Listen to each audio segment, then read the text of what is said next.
to Vladimir Putin. I was expelled from the country, declared a threat to national security. After that, my offices were raided. They seized all of our documents.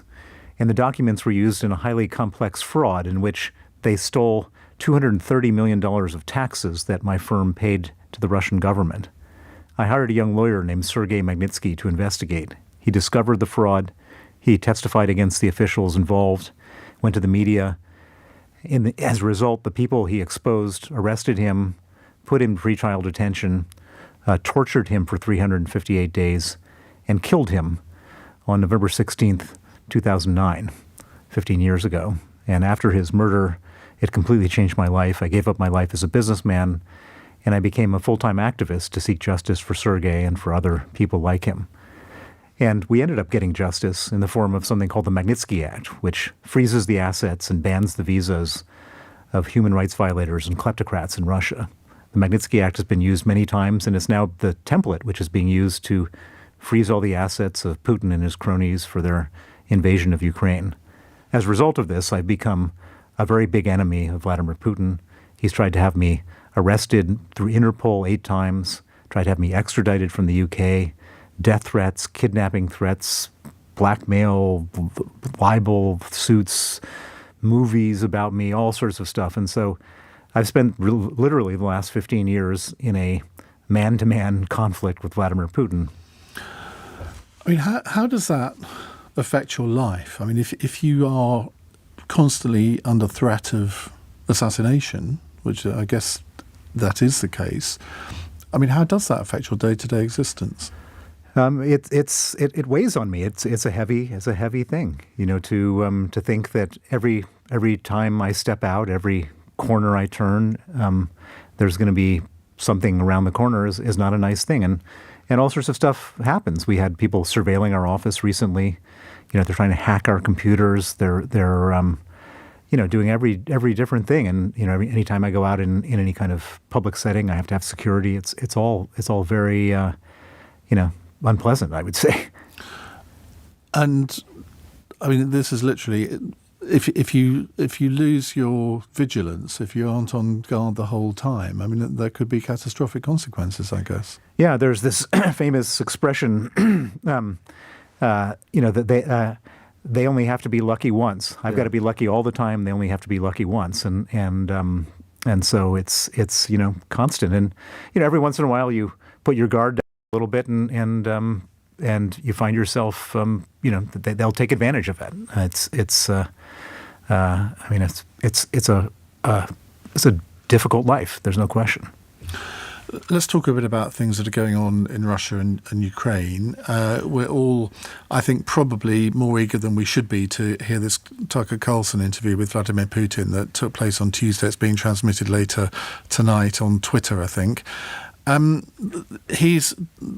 Carlson has come under a lot of criticism for doing this. Obviously, I suppose it's only right to criticise after we've heard the content of the interview. But I think it's fair to say that it probably won't be one of Vladimir Putin's more challenging interviews. Well, definitely not. And so, I think we have to take a step back and look at who Tucker Carlson is. He's not a journalist. He's an influencer. He's he's kind of like Paris Hilton or one of these people on social media. He stated very clearly at the time when he was supposedly a journalist. I actually printed it out here. He said on Fox News, "Why do I care about what is going on in the conflict between Ukraine and Russia?" And I'm serious. Why do I care? Why shouldn't we root for Russia? Because I am. I mean, he has sort of planted his flag very early that he is a supporter of Putin, a supporter of Russia, and a hater of Ukraine. So that's the first thing that we need to know. The second thing we need to know is that America right now is trying to decide whether to give Ukraine $63 billion so that they can continue to afford bullets and bombs to fight off the Russians. And there are people who are listening to Tucker Carlson who are the ones making this decision, the right wing of the Republican Party. And this is the moment. This is the key moment, literally, like today. And that's what's going on. And so this is not a interview with Vladimir Putin to learn more about this evil foreign leader. This is an influence operation that's happening right now that Putin is effectively orchestrating to try to convince a bunch of Republican congressmen not to vote for aid for Ukraine. And that is Putin's agenda, isn't it? And it's crystal clear to anyone with half a brain. Well, many people are all sort of flapping about saying this is free speech and journalism and so on and so forth. It has nothing to do with journalism. Putin is doing a major influence operation to try to stop the money flowing to Ukraine, because if the money flows to Ukraine, if the U.S. money flows to Ukraine, then Putin's got a lot harder time to beat the Ukrainians. And it's interesting that actually Putin's director of communications has criticised Tucker Carlson for suggesting that other Western broadcasters don't want to interview Putin. And Dmitry Peskov said, well, they all want to interview him, but we've always said no. It was interesting that they've even said that. You know, sometimes they don't get all their stories straight, but, you know, Tucker Carlson went there and he had this little video a couple days ago saying that he is the first Western journalist to interview Putin, which is true.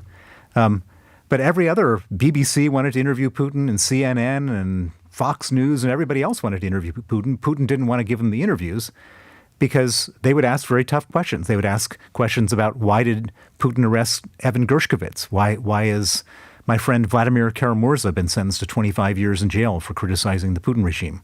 You know, why did they murder Boris Nemtsov? Why are they killing tens or if not hundreds of thousands of Ukrainians?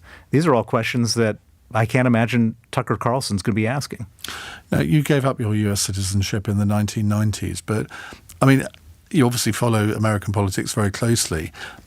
There were suggestions not that long ago that Trump might pick Carlson as his running mate. Is that feasible? Well, I you know, trying to predict what Trump is going to do is a very foolish occupation, because he's truly the most unpredictable politician out there.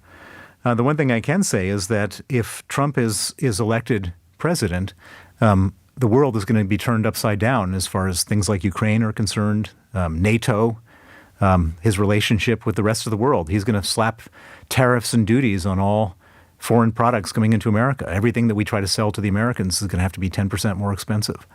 It's a very scary thing for all of us out here to think about what a Trump presidency could be.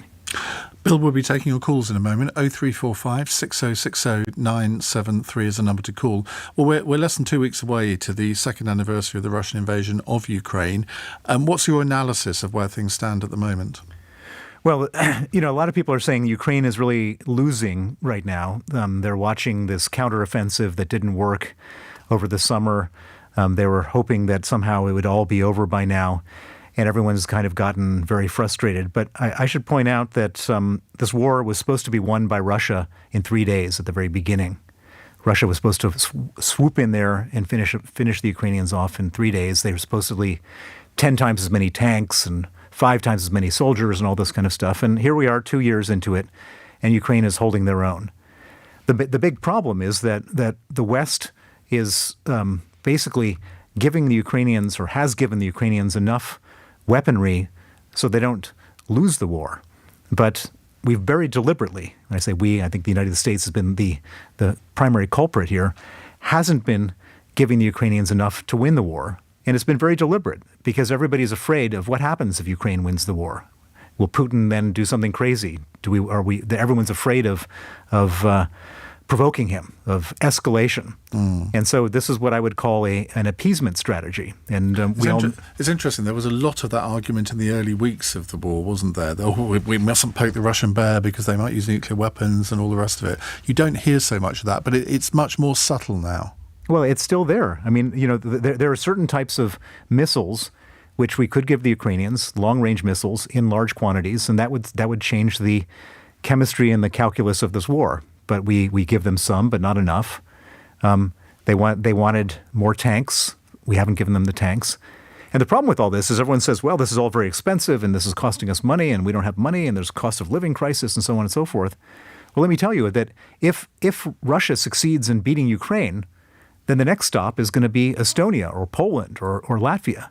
And then we've got this terrible problem, which is that those countries are members of NATO and we're members of NATO, which means that we have to defend them. And if we have to be directly at war with Russia, it's going to cost 100 times more than all these tanks and missiles that the Ukrainians are begging for. You would have seen a couple of weeks ago the head of the British Army, Sir Patrick Sanders, made a, should we say, quite controversial speech, which I don't think had been cleared by the Defence Secretary or Number 10, where he effectively called this generation a pre-war generation and effectively issued a similar warning that you just have. How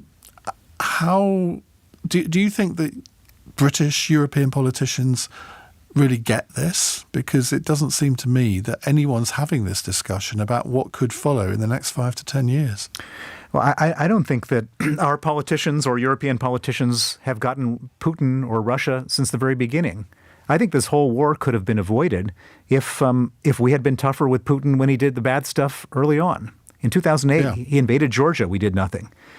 He then went into Crimea. We did nothing. He murdered people on Grosvenor Square with polonium and in Salisbury with Novichok. We did nothing. He's carpet bombing Syria, creating 5 million refugees. We do nothing. And he thought we would do nothing when he went into Ukraine. And so we always do too little, too late. We always underestimate this guy. He's a true menace to the peace of the world. And if we have any backbone, the best thing to do is just to stand tough and stand tall now so it doesn't cost us much more in terms of lives and money and everything later. Right, we're going to take calls in a moment. 0345 6060 973. You can text 84850 or send a message via Alexa saying, what do they say? Alexa to comment to LBC. I ought to know that off by heart by now, didn't I? You're listening to LBC. It's 8:15. This is LBC. Have you heard about voter ID? You now need a photo ID to vote in elections. Check you've got an accepted form of photo ID, for example, a passport, a driving license, or a freedom pass. And if you don't have one, you can apply online for a free voter authority certificate. Don't lose out. Make sure you're ready to vote and spread the word too. Visit registertovote.london to find out more. Remember, no vote, no voice. Chicken selects. McNuggets. Chicken selects. McNuggets. Chicken selects. McNuggets. Chicken selects. McNuggets. Chicken selects. Hang on. Whether you're a McNuggets connoisseur or a Chicken Selects mega fan, come together with the McDonald's chicken combo for just $16.99. With 20 chicken McNuggets, 10 chicken selects, and 8 dips, there's something for every chicken lover. Available 10th of Jan until 28th of May on delivery options at participating restaurants only. Fees apply from 11 a.m. Price may vary, subject to availability. You want a loan for your business, Mr. Barrett? That's the plan. No problem. Simply fill out this form J9732P. On it. And form RSVP. Form SMH. And form BTW. TT. Oh, goodbye, Mr. Barrett. Not all business loans sound like this. At iWalker, applications are as simple as ABC, and you'll get a decision ASAP. Visit iWalker. That's iwoca.co.uk. iWalker. Hassle-free loans for small businesses. Pump 4, please. Is it true there's a chance to win £250 worth of BP Me rewards points every hour? Yes, every single hour. Hey again, just a sandwich. Guess who's back? Oh, midnight feast. Every hour you get a new chance to win £250 worth of points to splurge on shopping, gift cards and fuel. Scan your BP Me rewards card with every qualifying purchase and you could bring home the win. BP, here for all of life's journeys. Offer ends 26th of February 2024. T's and C's apply. See full conditions at bpmerewards.co.uk. Here are the words every timeshare owner will be dreading to hear. Your 2024 timeshare maintenance fees are due. If you were missold, mytimeshareclaim.co.uk could help you exit your contract and receive compensation. Since 2015, we've helped timeshare owners claim an average of £18,000 per case. Visit mytimeshareclaim.co.uk or text ASSIST to 78900 to find out more. Like to mix up your lunch? Try McDonald's Big Flavour Wrap. Go big and bold with barbecue and bacon. Creamy with Caesar and bacon. Oh, so sweet with sweet chilli. Or get a kick with today's $1.99 wrap of the day, the spicy veggie one. Served from 11 a.m. Price may vary. Wrap of the day discount not available on delivery orders. Subject to availability. Iain Dale on LBC. With SimpsonTravel.com for hand-picked villas and boutique hotels. 18 minutes past 8 is the time. Bill Browder is here, anti-corruption campaigner. He's head of the Magnitsky Global Justice Campaign. And he's going to take your calls on what's happening in Russia, in Ukraine, and all of the different subjects related to that. Let's go to Hassan in Kensington. Hassan, hi.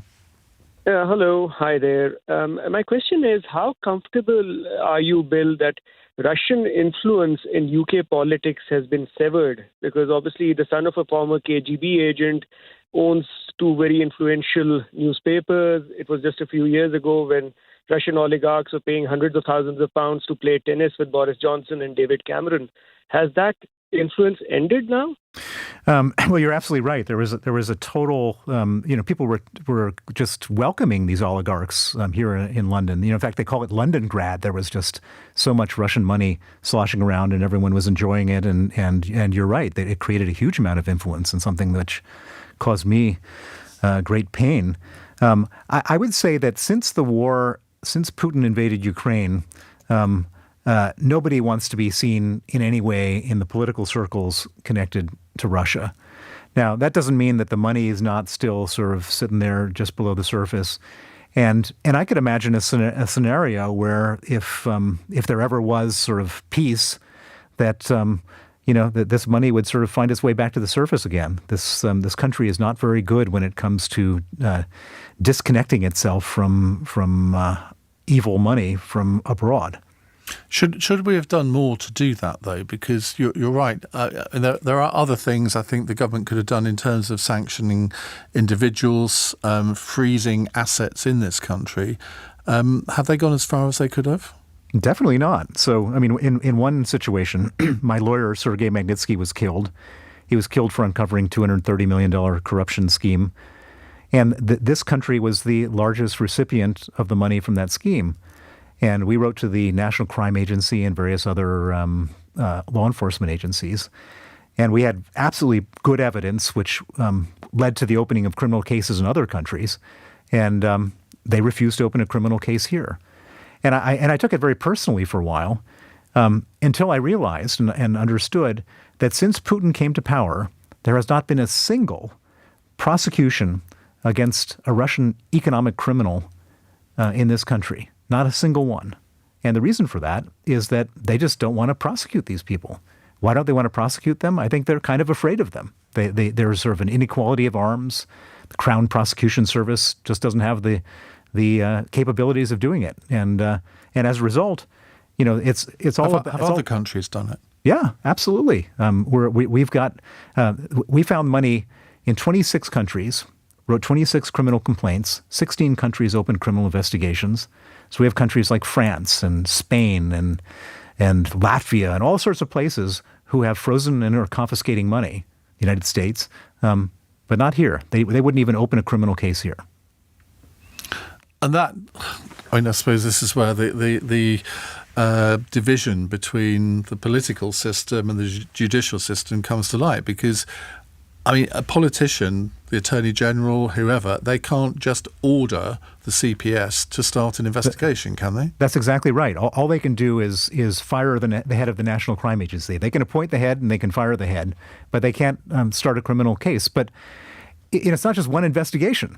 There's no investigations. Yeah. There are no prosecutions against Russian economic criminals in this country. But you see, people listening to that will think, oh, that's because the politicians they're taking money from the Russians or something. But it's not that simple, is it? Well, in fact, I think that as Hassan said in the previous call, there were some that did take the money. But for the most part, I've been to Parliament. I tell them the story. I've showed them the documents. They start pounding the table. As a result of them pounding the table, then the Home Secretary or the Assistant Home Secretary or whatever then starts pounding the table and talking about stuff. But as you say, there's this big disconnect between the government and the Parliament and the people who do the prosecuting. And the people who do the prosecuting are just sitting there in their offices with their tight budgets and not wanting to take any risk and not wanting to risk their career and or get killed.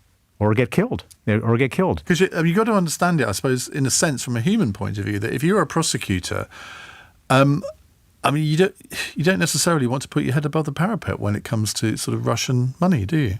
And why would you? The risk reward favors avoiding the risk. Now, having said that, you should see the Americans when they decide to go after someone. I mean, you don't want to be on the other side of the U.S. government, of the U.S. Department of Justice when they start going after people and they go after people. They certainly do. Let's go to a text from Albert in Croydon. Does Bill think Putin has any really dangerous enemies within Russia that he has to worry about? Well, it's a good question, and the answer is we don't know, and nor does Putin, because Putin has made it so scary to be an enemy. So, of course, I don't think there's anyone listening here who doesn't remember that day in June when Yevgeny Prigozhin, the head of Wagner, was marching towards Moscow. He was marching towards Moscow, and he stopped about halfway there, and he's actually stopped because Putin's guys had grabbed his wife and his daughter. But anyways, he stopped marching towards Moscow, and I don't think many people won't remember the image of Prigozhin's airplane careening out of the sky, sort of tumbling to the earth as one of the wings of the plane got blown off, and as a result. Anybody who is an enemy of Putin has got that image in their mind as well. And nobody wants to say anything because they don't want to have their private jets blown out of the sky. And so I don't think that if the Putin regime ends, I don't think it's going to end because of one of these guys. I think it'll end because they raise the price of bread. And all of a sudden, a bunch of people are at the starvation point and they've got nothing to lose and they just get angry. And then they shoot people who get angry as they're demonstrating. And instead of people going back to their apartments, more people come out. That's how these regimes end. If there's a mass uprising, there's nothing Putin can do about it. He can go around and assassinate individual enemies, but he can't stop a mass uprising. But nobody knows if and when a mass uprising will ever happen in Russia. Keep your calls coming, 0345 6060 973 if you'd like to ask Bill Browder a question or if you just have a comment on anything that we've discussed. Let's go to David in Enfield. David, hi. Good evening, Bill. Hello. Bill, what role did Putin play in Brexit, in your opinion? Well, that's a really excellent question. So, first of all, let's just frame the whole issue. Putin doesn't like big countries or conglomerations of countries that can stand up to him. He doesn't like the United States because it's a bigger country. He doesn't like NATO, which is a bigger grouping of military forces. And he doesn't like the European Union because individual countries are powerless to stand up to Putin, but the European Union is pretty powerful. And so from Putin's perspective, the more you can weaken the European Union, the better it is for him. So one of the most important countries in the European Union was the United Kingdom. So you can imagine that Putin had every interest in Brexit happening, not because he wants to he cares particularly about us, but he cares very profoundly about weakening the European Union. And so it's certain to me that Putin would have done everything he could to make sure that Brexit happened. And what does that mean? That means flooding the Twitter and Facebook and all this kind of stuff with propaganda. That means potentially supporting people or organizations that want to leave the European Union, because from his perspective, that's good. Is there any actual evidence that support was tangible? Well, in terms of Russian bots and trolls and all that kind of stuff, you could see it. But in terms of funding? In terms of funding, we don't know for sure. And coming back to my comment about law enforcement here, so in the United States, when there was credible allegations of Russian involvement in the U.S. election, they had a guy named Robert Mueller, special counsel, former head of FBI. He conducted a massive investigation. Here there were credible allegations of Russian interference, and there was nothing. And so we'll never know. Let's go to Charles, who is a new caller from Kensington. Hi, Charles. Yes, my thing is your guest is saying that when Trump comes to power, there will be disaster everywhere, and that's what he thinks. But the thing is that Trump has been in power for 4 years before, and we have seen Trump's presidency that when he was in power, there wasn't any war anywhere in this world. All wars were ceased, and there was some peace in the world. But now, the change of government, and there's war everywhere. Don't you think that when Trump come back to power, all these kind of things will now get back to its normal way, and then all these things will stop? Since he's a businessman, he thinks about business, not war, killing people everywhere. It doesn't help the world. What do you think? Well, that's a very optimistic projection. I don't see how. He has been there before, and we've seen it before. Well, I'm not sure that I would attribute the lack of war to Trump being president. I think that there was all sorts of things that Trump did that many people would disagree with. He basically allowed he pulled out of Syria and allowed the Russians to go into Syria. He basically he began the process of withdrawing from Afghanistan and basically cut a deal which Biden had to do, which allowed the Taliban to take over Afghanistan. If you're an Afghan woman right now, I don't think you'd be too happy with what Trump did over there. I think it's a much more complicated story, but most importantly, let's just take Trump's his biggest foreign policy sort of promise, which is to pull out of NATO. So NATO is an organization which was formed to protect all NATO allies from war. And so if he pulls out of NATO, all of a sudden, Putin feels a lot more comfortable going and attacking other NATO countries because America is not going to be there to protect them. And I can imagine that Putin would be really happy to go into some NATO countries. He looks at... But the thing is, whenever you put away from NATO, there wasn't any war. Nobody attacked anyone. You saw it. And then what was in peaceful environment. And then now we came back together as NATO again. And there's war everywhere. And NATO is not helping anyone, but just supplying arms, killing people, killing children, killing women, killing everyone. And what's the point of we living in this world? If everybody's going to die this way, and then we better know that there's nothing for us to live for. Well, Trump didn't pull out of NATO before. NATO has been around. It continues to be around. But I guess what I'm saying is that he is threatening to pull out of NATO. And if he does, I think that Putin has pretty much said it. He's going to roll into Poland and Estonia and Latvia. That's another guess wish that you're also saying. I'm also guessing wish that Trump will not, when Trump is in power, all these wars will stop. So. Well, I hope you're right, Charles, if he does win, but I'm not wholly... I mean, he has got a point, though, because, Trump was not a warmonger in his first term, was he? I mean, you could say that he did more to bring about peace in the Middle East than Obama did, given the Abraham Accords. Tried to come to an accommodation with North Korea, didn't work, but he made the effort. It is possible to make a case that Trump's foreign policy was not the disaster that a lot of people think it was.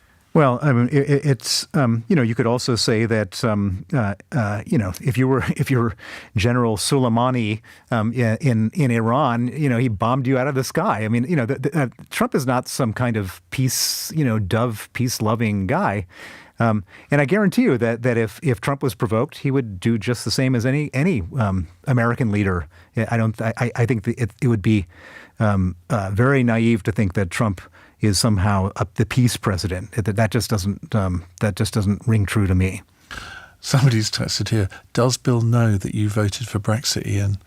I don't know whether he does or not, but I can assure you that Vladimir Putin did not influence my vote, and I doubt very much. I mean, look, okay, there was only a 4% margin in it, but can anyone genuinely believe that that Putin and the Russians affected 4% of the vote? I personally would doubt it very much. It's 8:32 on LBC. We'll come to more of your calls in a moment with Bill Browder. Let's get the news headlines with Daryl Jackson. Labour's confirmed it's dropping plans to spend £28 billion a year on green investment if it wins the next election. The party's now planning to spend slightly less than that over the entire 5-year parliament. The minimum unit price for alcohol in Scotland's going up by 15 pence to 65p. It means a bottle of the cheapest whiskey will rise from £14 to $18.20. And the Queen says her husband, the King, is doing extremely well under the circumstances after his cancer diagnosis. Her Majesty's been at an event at Salisbury Cathedral. LBC weather, rain and hill snow spreading into Scotland tonight. Further outbreaks of rain moving across the south and a low of -5. Weekdays from 7 a.m. Call me cynical. I don't believe a word of it. Straight to the point. Well, why was the promise made? Nick Ferrari at breakfast on LBC. Minister, what the hell are you thinking? Listen on your radio and Global Player, the official LBC app. How likely is she to, have another heart attack? Can I still go to the gym after heart surgery? Is my mum still my mum if she has a new heart?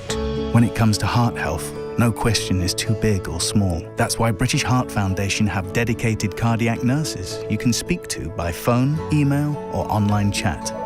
Hi, this is Chloe from British Heart Foundation. How can I help? Search BHF Cardiac Nurses. At McDonald's, we always listen to our fans. So, to the 716 people who've recently told us how much they miss the iconic breakfast wrap, we want you to know we heard you loud and clear. That's why we're finally bringing it back. Grab yours from the 7th of February. Served until 11 a.m, subject to availability. Are you an absolutely huge fonter or a zoom-inner? Perhaps you're an arm stretched out like a zombie when holding a newspaper, or a holds a book so close you might as well be kissing it. At Specsavers, we get it. You don't want to admit it's time to become a glasses wearer. That's okay. We're ready to see you whenever you're ready to see properly. Book an eye test at specsavers.co.uk so you can see clearer. Okay, we'll stop with the ers now. The plant near the reception desk at Axel's Auto Care is loving life. That's because Barclaycard covers 50% of Axel's card reader rental fees for the whole year. So he can give 100% to other parts of his business, starting with a proper watering can. What's good for small business is good for everyone. Barclaycard Payments. 50% of card reader rental fees until 31st of December 2024 on select products. Apply by 30th of April. Application approval depends on financial circumstances and borrowing history. T's and C's apply. Are you into worktops more than workouts? Kitchen islands more than tropical islands? Sounds like you've got a new kitchen on your mind. At Wix, we can design and install your dream kitchen. And now, there's up to 50% off appliances, worktops and installation when you buy a Wix bespoke kitchen. Plus, up to 4 years interest-free credit. Be house proud with Wix. Terms and qualifying spend apply. Wix is the credit broker. Credit provided by Navuna Personal Finance. Iain Dale on LBC. With SimpsonTravel.com for a selection of exclusive hand-picked villas. 8:36 on LBC. Bill Browder is here talking to you and answering your questions. Lots of calls coming in. Let's go to Nav in Bradford. Nav, good evening. What would you like to ask or say? Yeah, good evening, Iain Dale, and good evening to your guest, Bill Browder. Just a quick question, yes. I was thinking, if and when Putin is removed, however that is done, would it mean a continuation of a so-called strongman, dictator, demagogue, or would it be a sea change in the type of leader that then next emerges? Or in other words, is it something in their culture of the last 30, 40 or longer that would then see an re-emergence of this kind of similar type of former KGB type assassin, mafia informed person, so that's the question. Yeah, good one. So basically, what you need to understand is that since Putin came to power, he and about 1,000 people around him have stolen $1 trillion from the Russian state. $1 trillion, $1,000 billion. And so that money is in their hands right now.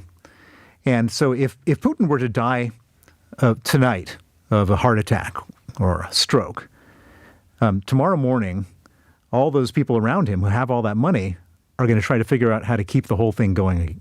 Because if they don't get their own guy in, someone's going to come after their money. And so the most likely scenario in that situation would be another guy, just like Putin, carrying on and keeping the status quo. However, if you have a situation like, let's say, that the Ukrainians successfully expel Russia from their territory, if that happens, the Russians would say, well, wait a second, our leader is a loser. How could he have put us in this situation? And they may all go with their pitchforks to Red Square. And if that were to happen, all these guys would be getting on their private jets and fleeing the country. And if that were to happen, you could end up with a totally the system could break, the Putin system could break, and you could end up with Alexei Navalny. Remember the guy who they poisoned and then he went back to Russia, the big opposition figure who's in jail right now. They could break down the prison gates and carry him out on their shoulders. I think it's much more likely the first scenario versus the second, if something were to happen to Putin. And for that matter, there was all these rumors going around that Putin is sick, Putin is he's not well, etc. It seems to me that he's pretty well. And I think the most likely thing is that Putin is sitting there and we're dealing with Putin for a long time to come, unfortunately. How old is he? He's like 70, but he's 70 with the best doctors that money can buy. Yeah. Now, thank you. Great question. Let's go to Alan, a new caller in Fulham. Hello, Alan. Hello. Now, my question is a simple one. I spent a lot of time in Austria. I was there during the Russian occupation and since. I can't understand why you don't bang heads together and surround Russia with a whole series of states like Austria, well-run and neutral, prosperous, manufacturing weapons and armaments to a very high standard, but nevertheless remaining neutral, and everybody could then enjoy the peace dividend, which was so temporary when the Soviet Union disappeared. Well, I wish that were the case. I mean, the problem is, and let me just come back to my original thought about Putin and all this money. So Putin has, I believe that the reason he has invaded Ukraine is not because Ukraine wanted to join NATO or he wanted to expand his empire. I think the simple reason why he invaded Ukraine is that he stole too much money. And the money was the $1 trillion that he and his pals stole should have been spent on hospitals and schools and health care and roads. Instead it was spent on private jets and yachts and villas and Swiss bank accounts. And I think that Putin thought and was scared that at some point the Russian people would rise up. And if they rose up, he doesn't just lose power. It's not like he can go and retire to the Putin presidential library. If the people rise up, he loses his money, he goes to jail, and he dies. And so what do you do if you're a scared little man, you've stolen too much money, and you're afraid of your people rising up? Well, it's pretty simple. It comes straight out of Machiavelli 101. You create a foreign enemy and you start a war so the people are angry with your enemy, not with you. And I believe that that's what this war is about. And unfortunately, there's nothing we could have done to prevent it. Putin created the situation for his own demise, this whole huge war. He created the situation by stealing too much money. I can understand that, but is it not possible for the positive nations of the world to gather together and put my proposal into some kind of words and then invite Putin to attend a conference so that there is a vacant seat with the world's press putting him on the spot? Well, the thing is that what you have to understand is that Putin's main concern is staying in power in order to stay alive, and I know this from my own experience with Putin over the last 15 years. He never negotiates. He never compromises. He never backs down. He only escalates. That's just his nature. And the reason he does that is because in Russian society, in Russian culture, it's the most brutal place in the world. It's the most brutal thing. And you can't show weakness. The moment that he shows weakness, which by the way, negotiating is a sign of, then someone will come for him. And so from his perspective, there's no chance that he could sit in any empty seat and say anything constructive. People are all calling for, peace talks with Ukraine. Well, how do you have peace talks if the guy who's invaded your country doesn't want to have peace? And that's the problem we're facing right now. Alan, thank you very much. Let's move on to Daniel in Golders Green. Hi, Daniel. Hi, Ian, and hi, Bill. Hi. Hi. Can I just say, Bill, firstly, if I may, how much I enjoyed your two fantastic books, Red Notice and Freezing Order. Honestly, two of the most fascinating books I've ever read in my life. I just could not put them down. Thank you. And by the way, I should point out to everyone that I don't know Daniel. This is not a plant.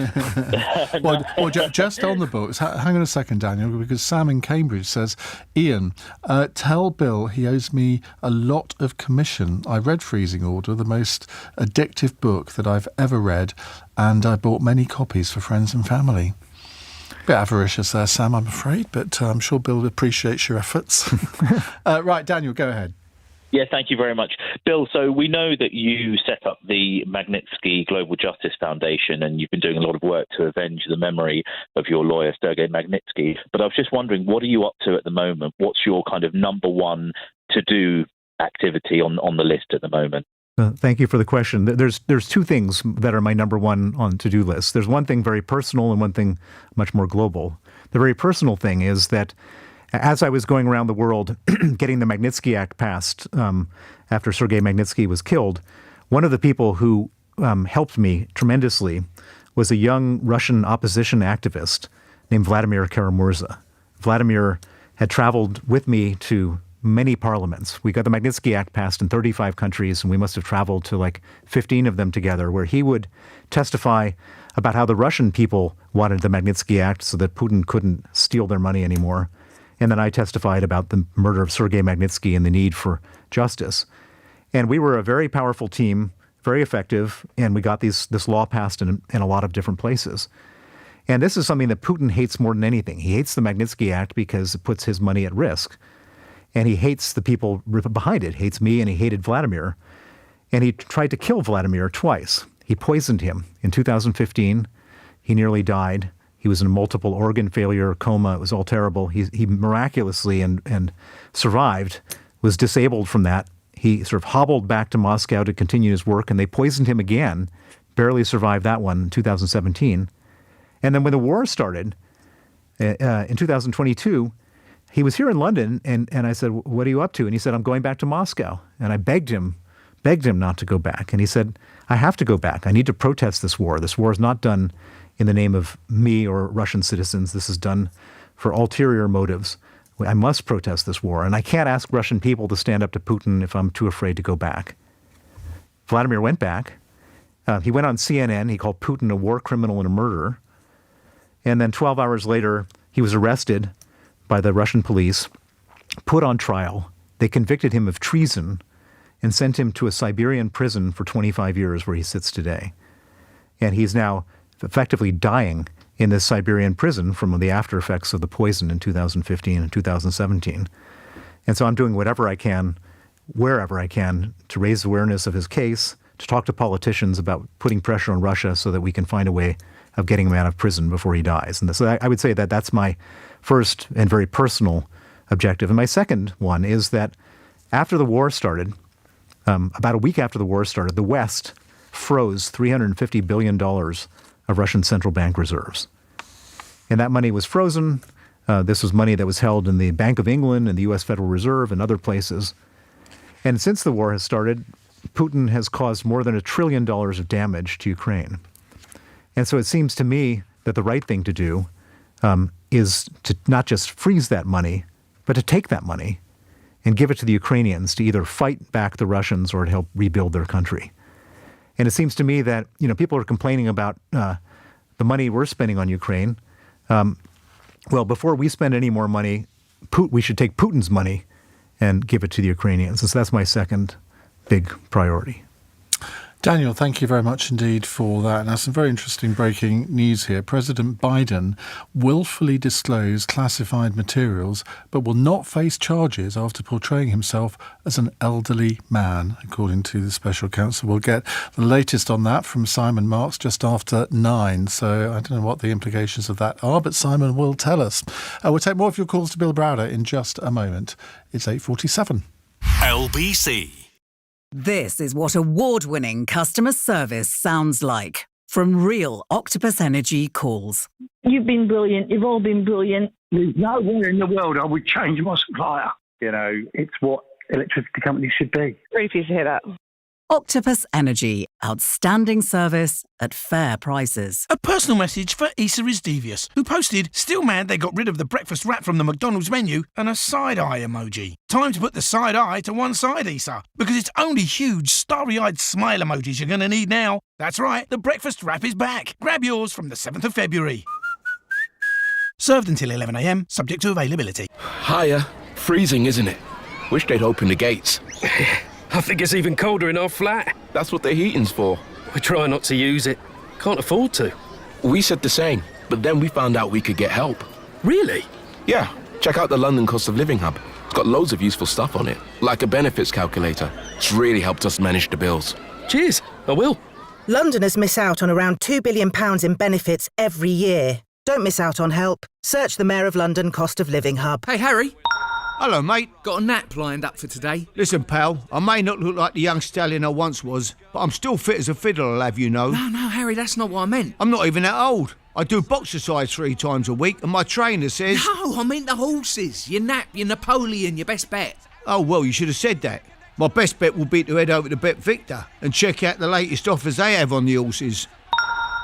Listen to Harry and make your best bet on the racing at BetVictor. 18 plus, begambleaware.org. Let me count the ways I love thee. I love thy bacon, the taste so crisp. Your tomatoes so juicy, perfect. Oh, yes. Your smoky sauce, oh, I adore. But here 'tis 5 weeks. Stay, I want more. I love you, big tasty, big love.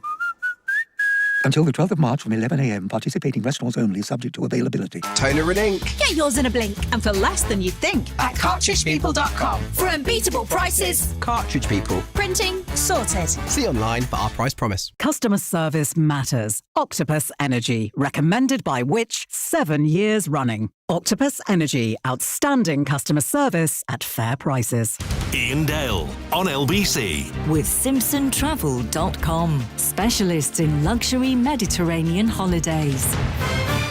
8:49 on LBC. Bill Browder is here taking your calls and texts. Stuart says, "It's just become clear to me from listening to Bill that if Putin wins in Ukraine and Trump becomes president again and then withdraws the US from NATO, Putin will then be free to roll across Eastern Europe with an either greatly diminished or possibly no longer existing NATO to stand in his way." Is that your analysis? That's exactly my analysis. And so, we all say... some people say, why should we be supporting Ukraine? It costs us money. We have other things. There's cost of living crisis, etc. Well, I'll tell you, if Putin does what he said he's going to do, this is not speculation. This is what Putin has said he's going to do. We're going to end up, as that general you referred to earlier in the program, we're going to end up being at war here. British soldiers, British young men and women will be dying fighting Putin. And I wonder if there's the appetite for that. We did a phone-in after that Sir Patrick Sanders speech about where he vaguely mentioned the possibility of conscription or national service. And we did a phone-in and saying, well, would you fight for your country? And it was split between people saying, well, if we were invaded or we were about to be invaded, yes, of course I would. But I'm not fighting for Latvia or Lithuania. Well, and that's the reason why we shouldn't have to even go there. The best possible scenario is let the Ukrainians do the fighting. The Ukrainians are fighting Russia. Young Ukrainian men and women are dying to fight Russia. They're fighting Russia, and they're ready to fight Russia because they're protecting their own country. And all they want from us is some weapons and some money to buy weapons so they can carry on their fight. And that's a lot cheaper and a lot better than us having to do the fighting.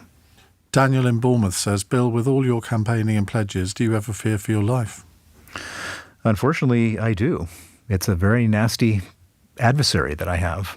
And I've caused them great harm and great pain, financial pain in particular. And they value money more than anything. And so they've been chasing me around the world with all sorts of death threats and kidnapping threats and other nastiness. And it's very unpleasant for sure, and I do fear. But you're kind of leading a life where even if you wanted to just say, OK, I'm going to put all this behind me, I want a quiet life, I'm going to live in the Scottish Highlands where no one can find me, or sort of South Dakota or somewhere, it's gone beyond that, hasn't it? Well, first of all, I should point out that this is not a fight that I started. Putin started this fight with me. Putin kicked me out. Putin raided my offices. Putin arrested Sergei Magnitsky. Putin tortured Sergei Magnitsky. And then Putin went after me. And it's not like I can say, oh, I don't want to do this anymore. In the same way as the Ukrainians can't say, I don't want to do this anymore. You know, he's the one who starts these fights, and all of us are just defending ourselves. And that's the problem, is that this is not something where you can convince him to behave differently. He doesn't behave differently. He's a brutal dictator. He's a murderous man. Let's go to Pauline in Watford. Hi, Pauline. Good night, gentlemen. Given that my understanding is that Iran was compliant with the Obama deal that Trump tore up, did that have any bearing, or does that have any bearing on the puppeteering of proxy wars by Iran, do you think? Well, it's the whole Iran story is a really complicated one, because on the other side, you have the Biden people and of course Britain have given Iran back some of their money, a lot of money, billions of dollars in different negotiations, and as a result of those billions of dollars, they can spend money on Hamas and all sorts of the Houthis and all sorts of other people who are wreaking havoc all over the world. And so the Iranians are really a menace, like Russia, and for them, they just spread a little money around, hire a few terrorists, and cause unbelievable pain, hardship, and economic consequences for us. Pauline, thank you. John says, what are the risks of Putin doing something nuclear? Well, the risks are that he has a lot of nuclear weapons, and that he is a psychopath, and that he has no empathy or human emotion. What's preventing him from using nuclear weapons? First of all, there is this concept of mutually assured destruction, which means that if he fires off a nuclear weapon on us, we'll fire one back at him, and everybody dies. And so that's been what's prevented people from starting nuclear wars in the past, and that's probably preventing him from starting one now, which doesn't necessarily prevent him from using a nuclear weapon in Ukraine. What I think prevents him in Ukraine is that he's got people like China and India on his side right now, and they've been very helpful to him economically and in other ways. And I think he would lose China and India and some of his what I call global South allies if he used a nuclear weapon, and he might end up becoming more isolated than North Korea. And so for him, it's probably not something he's going to do. But as we've seen with Putin, he defies expectation all the time, and so it's not something you can take off the table completely. Richard in Colchester says, NATO is currently conducting its largest military exercise since the Cold War. How does Bill think Putin will respond? Well, we should first of all understand that Putin can't even defeat Ukraine, and so when he looks at NATO, he looks at something which is literally 50 times as powerful as Ukraine. And so I think Putin looks at that and says, gosh, I don't want them messing with me. And that's the reason why they're doing the exercise. They're not doing the exercise to just limber up and flex their muscles. They're doing the exercise as a demonstration of Putin, which is that, you want trouble. Well, we know how to cause trouble, and we've got the capacity to really make life miserable for you. If he did decide to invade another country after Ukraine, which one do you think it's most likely to be? Well, I think I think after Ukraine, before he gets to the Baltics, I think Moldova is just sitting there. Moldova is a country between Russia or Ukraine and Romania, and it sits there, and there's even a part of Moldova that's occupied by Russian proxies. Moldova is sort of a prime target for him. I think he'd like to pick that one up. But then I think the ones that are on his list, and the ones that he's talked about openly, are Latvia, Lithuania, and Estonia. And if you talk to any one of those countries, they're like digging trenches right now. Mm. They're ready. They're waiting, petrified, and looking for any hope that the West and that NATO will be there to protect them. Nick in Slough says, is Bill concerned about the mental capacity of President Biden? I believe he is a true leader, but his recent gaffes may show his age. I'm not being rude, but this is one of the most powerful men in the world. How do we know he is up to the task? The world is a very dangerous place right now. Well, certainly the PR on his mental capacity is not good, but I was in the U.S. last week, and I met a woman who was a clinical psychologist who had actually been with him recently on a number of occasions, and she attests that he's got absolutely the same mental capacity he always had, that he walks with a gait as a man of his age would, but is fully there mentally. But that's not what we see, is it? Well, what do we see? We see people, as human beings, and we pick apart every gaffe, every misstatement, and try to project onto those gaffes and misstatements whatever we want. I mean, Trump has got the same stuff going on. He makes the same, he called Nikki Haley Nancy Pelosi and all sorts of stuff like that. So it's I think it's easy to project things onto people. I actually believe this woman. I think she was correct in her analysis. Well, I hope you're right. This statement from the US Special Prosecutor this evening says that Biden has limited recall of taking home classified files in 2017 and says were it possible to charge him, he would likely present himself to a jury as a sympathetic, well-meaning elderly man with a poor memory. Well, if you ask me, what documents I took home from the office in 2017, I probably couldn't remember that either. They probably weren't classified. Well, who knows? Yeah, and they probably were, actually.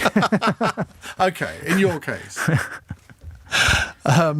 Joan says, what a fascinating guy you have on. The Russians taught the kleptocracy in Zimbabwe well. None of them are willing to get off the gravy train. Well, Putin in many ways is displaying all the signs of a classic dictator, isn't he? I've been editing a book on 64 different dictators, and you can just see all the signs. He's a classic tin pot dictator, kleptocrat, crook, and a murderer. And by the way, there's nothing different from him than many African dictators and Latin American dictators and so on and so forth. This is what he does. The only difference is there's just a lot more money to steal in Russia than there are in these other countries. Well, if you've enjoyed listening to The Last Hour with Bill Browder, do buy his book, Freezing Order. It's a great read. And we'll have you back again very soon, Bill. Thank you very much for joining us for The Last Hour here on LBC.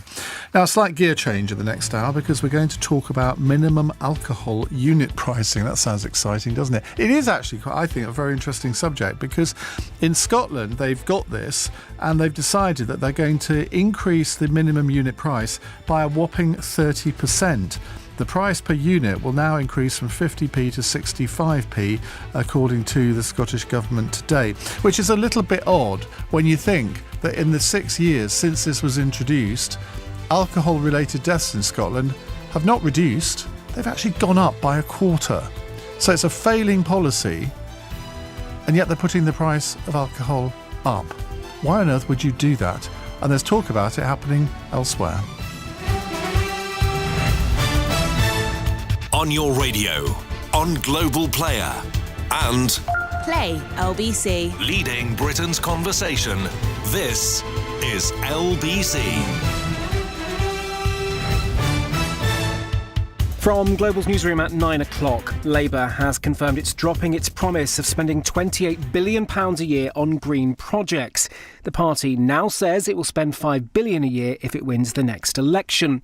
Former Labour Prime Minister Gordon Brown has told LBC he blames the government. They've got to abide by some fiscal discipline given the state of the public finances. You've got to remember, when we left power in 2010, debt was below 40% of our national income. It's now 100% of our national income. Rishi Sunak's accused Labour of political point scoring over comments he made about trans people in front of Brianna Ghey's mother. The Prime Minister is under pressure to apologise after a political jibe he made at PMQs yesterday. He says he was making a legitimate point. Detectives investigating a chemical attack in Clapham last week have carried out 2 raids in Newcastle. The Met Police are searching for 35-year-old Abdul Azedi after a woman and her 2 daughters were injured. Joe Biden won't face charges over the handling of classified documents after the president portrayed himself as an elderly man with a poor memory. But the special counsel said Mr. Biden's actions present serious risks to national security, concluding he'd willfully retained and disclosed classified materials. A White House spokesperson said they're pleased the investigation's concluded and that no criminal charges are warranted. Well, meanwhile, America's highest courts heard arguments as Donald Trump fights a ruling that he can't run in November's presidential election in Colorado. State judges ruled he should be disqualified because of his role in the Capitol riots in 2021. But justices seemed sceptical about the original decision, and speaking in Florida a little earlier, the former president was positive. Every one of these cases you see comes out of the White House. It comes out of Biden. It's election interference, and it's really very sad. I thought the presentation today was a very good one. I think it was well received. I hope it was well received. And the British Grand Prix